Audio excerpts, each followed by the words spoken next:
আপনারা দেখছেন Hindustan TV Bangla. Corona মহামারীর কারণে দীর্ঘ ৮ মাস যাবৎ সমস্ত খোলা মুক্ত মঞ্চের সাংস্কৃতিক প্রোগ্রাম বন্ধ। পশ্চিমবঙ্গের মুখ্যমন্ত্রী মমতা বন্দ্যোপাধ্যায় ঘোষণা করেছিলেন যে ২০০ জনকে নিয়ে সাংস্কৃতিক প্রোগ্রাম করা যাবে, কিন্তু পুলিশ প্রশাসন কোনো মুক্ত মঞ্চের প্রোগ্রাম করতে পারমিশন দিচ্ছে না। দীর্ঘদিন যাবৎ মুক্ত মঞ্চের প্রোগ্রাম বন্ধ থাকার কারণে বৃহস্পতিবার পূর্ব মেদিনীপুর জেলার নিমতৌড়ে NH-41 জাতীয় সড়ক অবরোধ করলেন মুক্ত মঞ্চের শিল্পীরা। তাদের দাবি যে মুক্ত মঞ্চের স্বাধীনতা দিতে হবে, আমাদের প্রোগ্রাম করতে দিতে হবে। প্রায় দীর্ঘক্ষণ জাতীয় সড়ক অবরোধ থাকার পর পুলিশ প্রশাসনের হস্তক্ষেপে অবরোধ তুলে নেয় মুক্ত মঞ্চের শিল্পীরা। তবে মুক্ত মঞ্চে আমাদের অভিনয় করতে হবে, সব বিনোদন ভুলে গেছে আমাদের এই অভিনয় জগৎ, গান, অর্কেস্ট্রা বা এইসব জগৎ, বিনোদন জগৎটা কেন আমাদের করছেন না?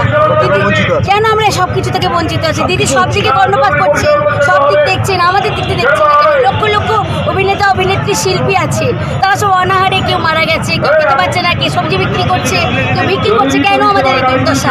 আমাদের এই বিনোদন জগতে আবার ফিরিয়ে আনতে হবে। আমাদের মুক্ত মঞ্চে শিল্প, আমাদের এই শিল্পী জগৎকে বিনোদন জগতে মুক্ত মঞ্চে অভিনয় করার সুযোগ দিতে হবে। অর্কেস্ট্রা, গান, অভিনয় সব কিছুর আমাদের অধিকার দিতে হবে। আমরা অধিকার চাই, এই মুক্ত মঞ্চে আমরা ফিরতে চাই। আমরা শিল্পী মানুষ,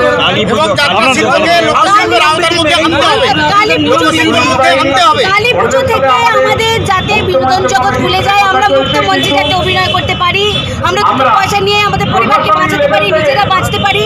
দিদি যেন সে ব্যাপারে কর্ণপাত করেন, ঠিক আছে? আমাদের এটাই অনুরোধ, সকলের পক্ষ থেকে আমি অনুরোধ করছি, দিদি যেন আমাদের এই ব্যাপারটাকে কর্ণপাত করেন। দেখেন,